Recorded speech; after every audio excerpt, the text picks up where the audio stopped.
Mabilis na tinapos ng Creamline Cool Smashers ang laban nga po kontra sa Next LED.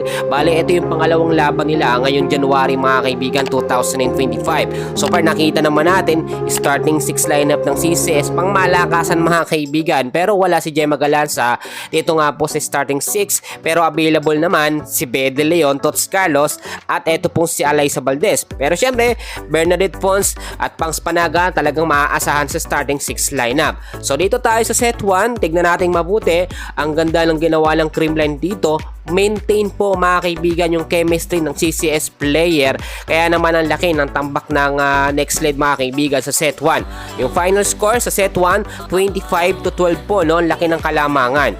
Pero pagdating mga kaibigan ko ng set 2, dito talagang lumakas kahit papaano ang depensa at opensa nga po ng Next LED dahil pinag-aralan nila no? Nakita nila kung paano gumalaw ang panibagong sistema ngayon ng Creamline Cool Smashers. Pero the more na gumagaling ang kalaban, kinukodat mas lalong ginagalingan ng CCS. Dito po sa set 2 mga kaibigan, nakapaglaro si Maring Gemma Galanza at ang ibang mga bench player po ng Creamline Cool Smashers. At eto naman po mga kaibigan si Bede Leon, ang ganda ng kanyang pinapakita, talagang gamit na gamit po mga kaibigan si BDL dito nga po sa Creamline Cool Smashers.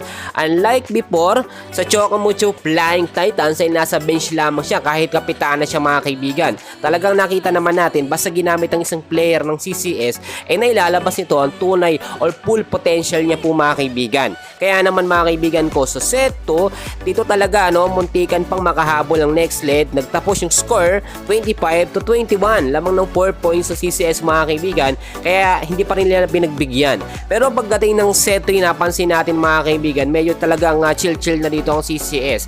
Pero tulad ng aking sinasabi at natutunan ng CCS sa kanilang mga pagkakamali sa mga previous game nila sa PBL, hindi sila pwedeng maging kampante kahit lamang na po sila sa score mga kaibigan. Kahit sabihin natin 0-2 na agad, talagang sa set 3, gagalingan pa rin ng Creamline Cool Smashers. No mercy ang kanilang pinakita dito sa Next LED, para mas galingan pa na ang kanilang kalaban sa mga susunod na game. So nakita naman natin mga kaibigan, malaking factor sa pagkapanalo ng CCS ang panibagong sistema nga po mga kaibigan ni Coach Sherwin Meneses. Ano ito mga kaibigan ko? Yung rotasyon ng mga player ng Creamline talagang hindi mabasa-basa. Dati ho kasi mga kaibigan, hindi naman talaga usually sinasama eto nga pong si Bernadette Pons sa starting 6 lineup at eto nga po mga kaibigan si Bede Leon. Madalas nandyan po mga kaibigan eto nga pong si Gemma Galanza, pero dahil sa panibagong sistema ni Coach Sherwin Meneses at para hindi mabasa ng kalaban, nagbabago yung setup mga kaibigan.